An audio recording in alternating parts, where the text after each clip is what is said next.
Saudações zoológicas! Eu sou a Amanda. E eu sou o Bruno, e hoje é dia de mais um Plantão Zoomundo.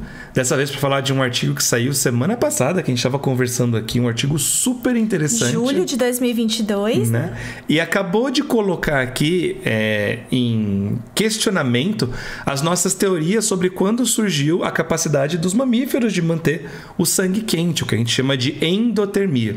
Então, esse novo artigo, ele desafia as hipóteses anteriores de um jeito bem interessante. Então, primeiro de tudo, a gente precisa entender quem são os mamíferos. Pois é, quem somos nós, né? Quem são os mamíferos? Então, os mamíferos evoluíram a partir, lá atrás, de um grupo de peixes, né? De sarcopterídeos. Então, hashtag somos todos peixes. Sim. E aí, esse grupo de peixes saiu da água e aí deu origem aí ao que a gente chama de grupo dos tetrápodes. Esses tetrápodes ainda dependiam muito da água para se reproduzir, né, para postura de ovos e tudo mais. Eles tinham esse modo de vida anfíbio, mas dependiam muito da água. Igual os sapos fazem hoje em dia. Exatamente. Mas eis que surgiu aí uma série de novidades evolutivas que permitiram com que esses bichos saíssem completamente, né, para fora da água e fossem independentes da água, que é o grupo dos aminiotas. Então, são os animais que botam ovo amniótico, que é o ovo de casca dura, e também tem uma série de outras adaptações, por exemplo, a pele grossa, impermeável e tudo mais. E aí, dentro desse grupo dos aminiotas, você tem dois grupos aí se divergindo. O grupo dos sinápsidos e o grupo dos saurópsidos. Os saurópsidos é o que a gente chama aí popularmente de répteis mais as aves. E os sinápsidos é um outro grupo que deu origem a nós, os mamíferos. Então, nós, enquanto mamíferos, também somos sinápsidos. Esse cladograma que vocês estão vendo aqui é um cladograma dos sinápsidos, então dá para ver que existiram vários grupos. Existiram vários grupos, várias linhagens, né, de sinápsido. É um grupo bem grande.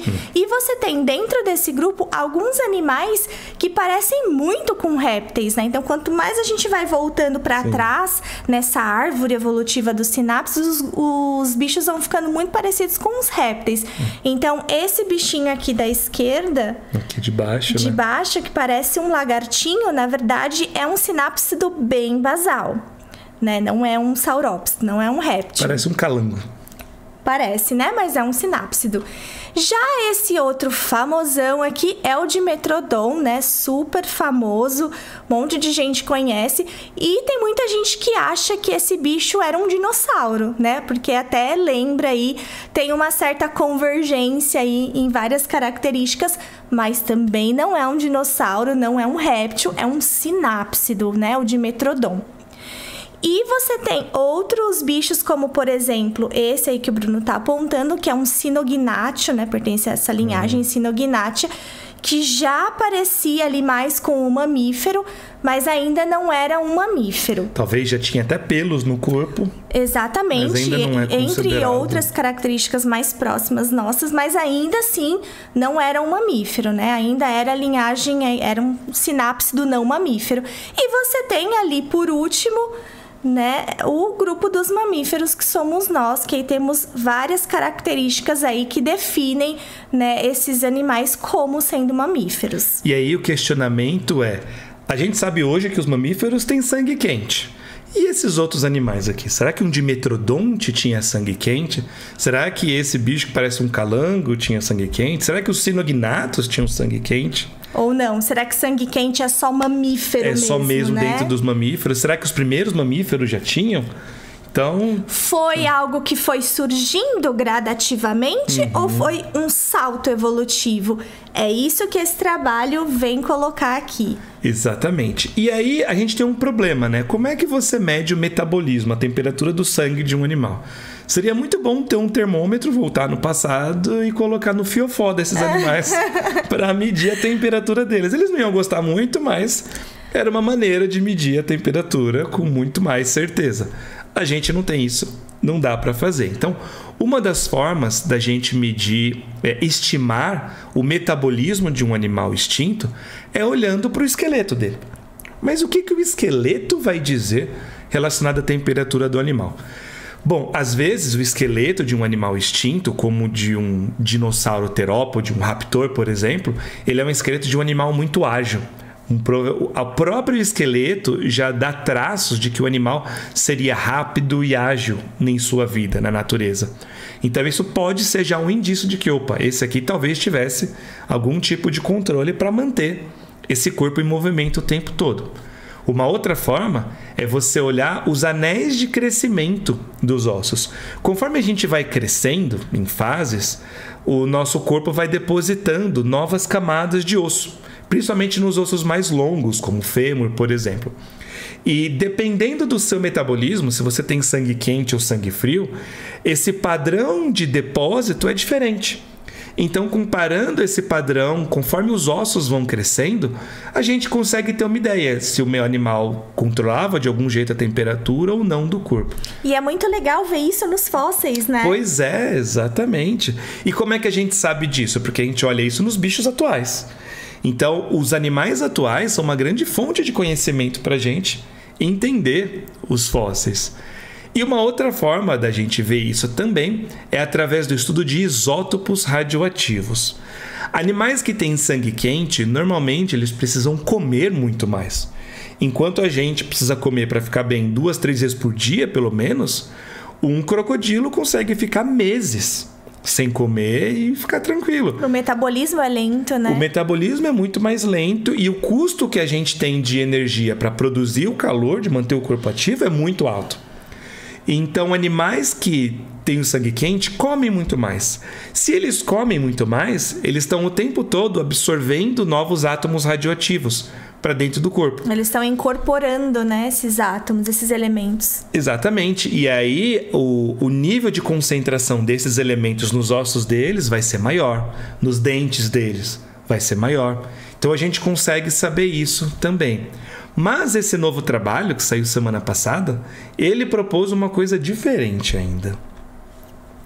Então, esse trabalho tem como primeiro autor o Ricardo Araújo, né? Que é um grande colega do Bruno, né? De profissão. Conta mais Ele detalhes. Paleontólogo também, e o Ricardo fez o doutorado dele na mesma universidade que eu fiz parte do meu doutorado, que é a Southern Methodist University, a SMU, lá em Dallas. A gente conheceu o Ricardo quando a gente teve lá, muita gente boa. Se estiver vendo o vídeo, um grande abraço. Ricardo.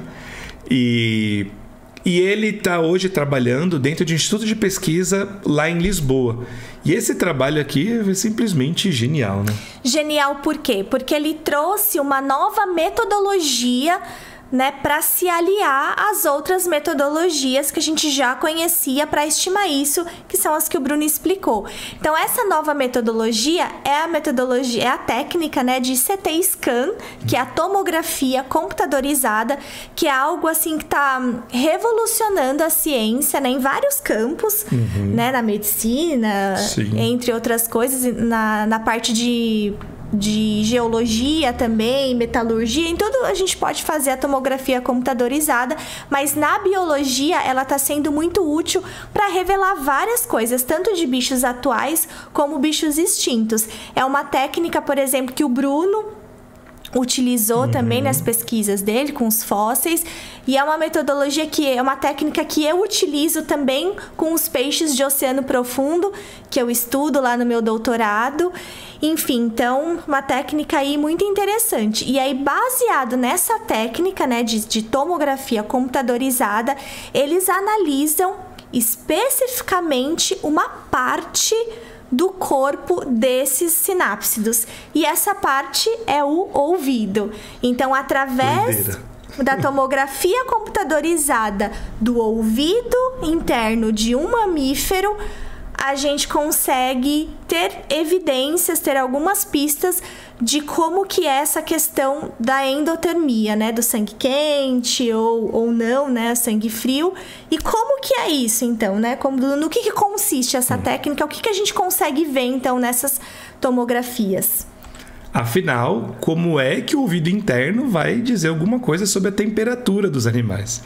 Olha só, a grande sacada disso aqui, a gente estava conversando com amigos paleontólogos em grupos, e é impressionante, a gente ficou até discutindo, nossa, como é que os caras podem olhar para o ouvido interno e ter tantas sacadas assim? A gente já usava a estrutura do ouvido interno, por exemplo, em mosassauros, para saber se os animais conseguiam realizar mergulhos profundos ou não. Porque o animal que realiza mergulhos mais profundos precisa ter um ouvido interno mais robusto, até para aguentar a pressão da água, conforme ela vem e não acabar ficando surdo. Lembrando que o ouvido é uma estrutura muito delicada. Exatamente. E o ouvido interno não serve só para a gente ouvir as coisas. Existe um líquido dentro do nosso ouvido que ele ajuda muito a gente a ter a nossa noção tridimensional e a gente ter a nossa noção de equilíbrio também. Quem tem labirintite tem distúrbios nesse líquido ou na anatomia do ouvido interno que fazem com que o seu cérebro meio que bugue, não consiga ler e a pessoa tem dificuldades de manter o equilíbrio em algumas situações. E aí eles repararam, comparando animais atuais, que conforme a temperatura do corpo muda também a viscosidade do líquido do ouvido interno. Então, conforme a temperatura vai subindo, a viscosidade desse líquido é alterada. E o que isso significa? Significa que esse líquido pode correr de maneira mais rápida ou mais devagar dentro do ouvido interno. E isso, se você tivesse só um aumento da temperatura e nenhuma adaptação no ouvido, faria o animal perder o equilíbrio. Então, eles repararam que ao longo da evolução dos mamíferos, a gente teve que passar por várias modificações na anatomia do ouvido que se adaptaram melhor à nova viscosidade desse líquido, graças à nova temperatura do corpo. É uma coisa incrível. Fantástica, né? Fantástica, né? Uma ideia genial que você fala, nossa, jamais pensaria nisso. E aqui nesse cladograma aqui do lado, ele mostra aqui, né? Então aqui, nesse ponto aqui que está o mouse, tem vários bichos que às vezes as pessoas chamam de mamíferos, às vezes chamam de mamaliformes, não mamíferos. Aqui no trabalho eles chamam de mamaliformes, não de mamíferos. E diz que vários desses animais, eles já tinham provavelmente algum controle de temperatura.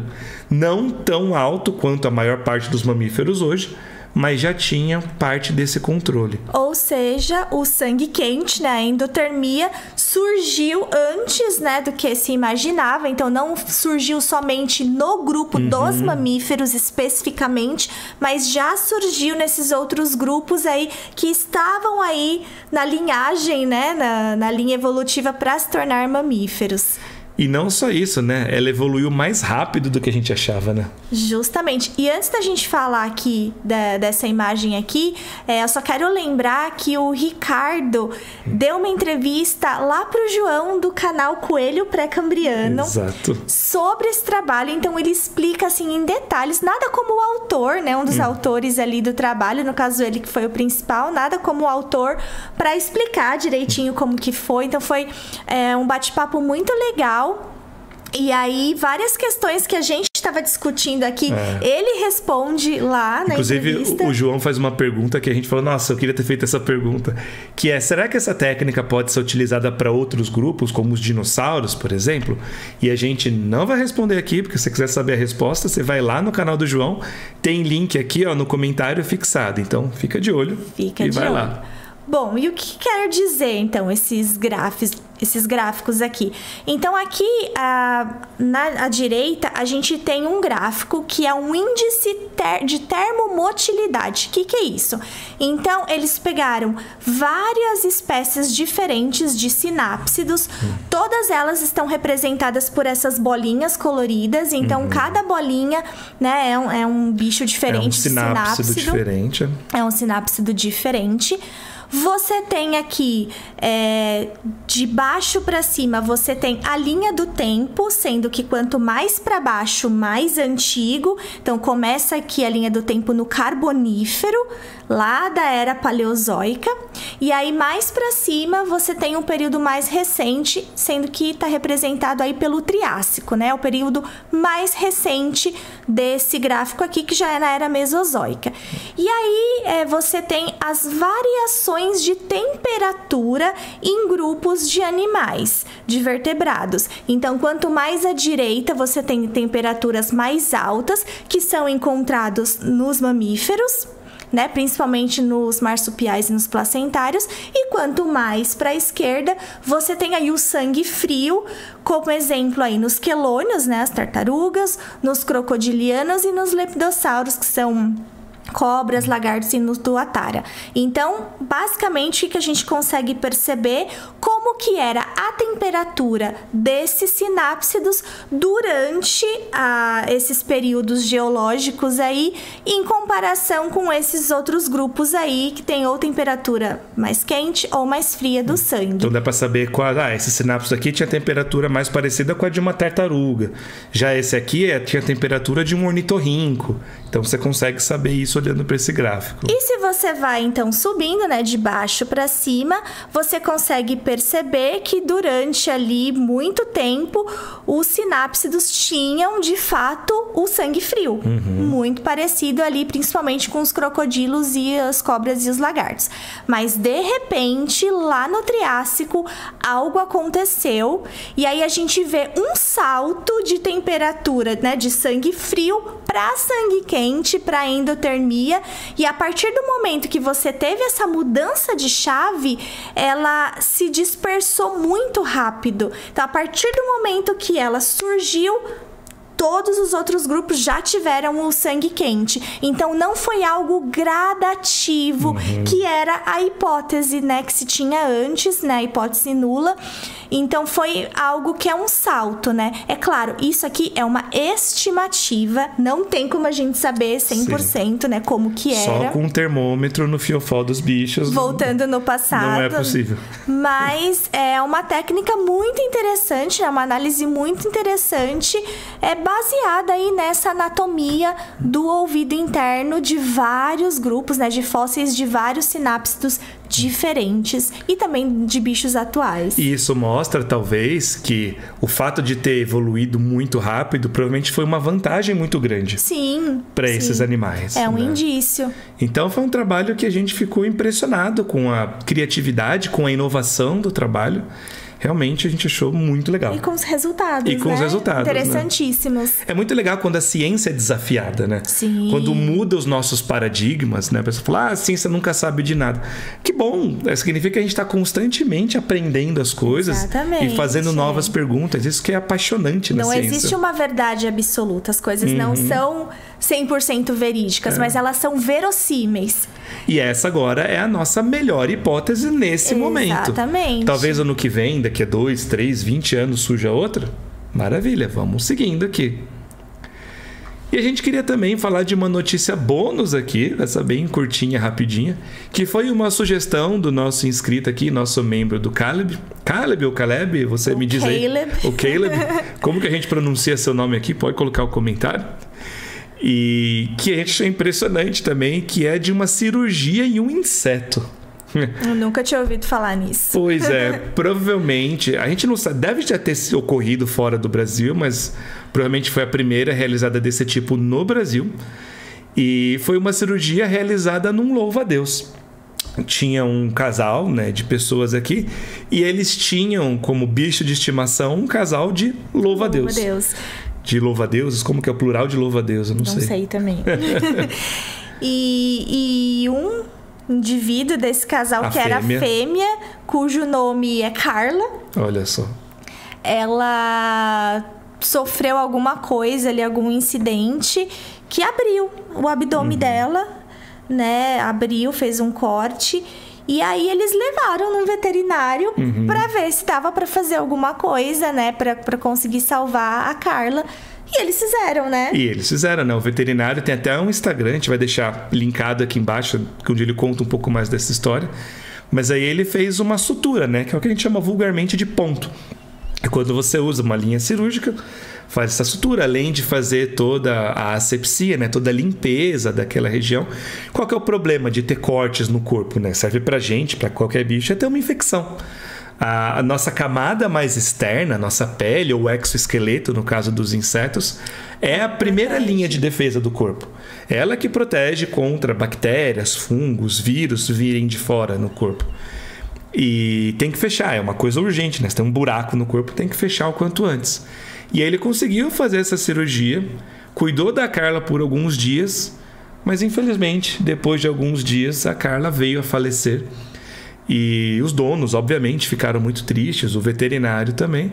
Mas de qualquer maneira, a gente queria parabenizar aqui, porque não deve ser nada fácil fazer uma cirurgia num inseto. Uma sutura num inseto, né? Até porque isso aqui, né, o abdômen dele é duro. Isso aqui é queratina. É queratina, pura, né? é exoesqueleto. Então, como é que você vai usar ali na agulha para poder ultrapassar ali, fazer, dar o ponto? E ao mesmo tempo um bicho super delicado. Super delicado, né? você não pode apertar, não pode segurar, não tem o que fazer com ele. Mas ele conseguiu suturar e o bicho sobreviveu, né? Por algum tempo. Por alguns dias, então, dias. exato. Teve uma sobrevida, mas infelizmente depois não conseguiu. Então, valeu, Caleb, pela sua sugestão aqui. A gente gostou bastante de ler essa notícia. E, gente, como nesse vídeo a gente falou sobre o fato dos mamíferos ou dos mamaliformes terem evoluído o sangue quente durante o Triássico, você sabe como era o Triássico? Que outros animais tinha no Triássico? Muitos! E a gente tem um especial sobre a Era Mesozoica e os 2 primeiros vídeos são sobre o Triássico. Então a gente vai deixar aqui para vocês darem uma conferida e ver tudo o que estava acontecendo durante esse período no nosso planeta. E nos vemos no próximo vídeo. Tchau! Tchau! E gostaríamos de dedicar este vídeo a todos os nossos embaixadores e embaixadoras que nos ajudam muito a continuar criando conteúdo aqui no canal.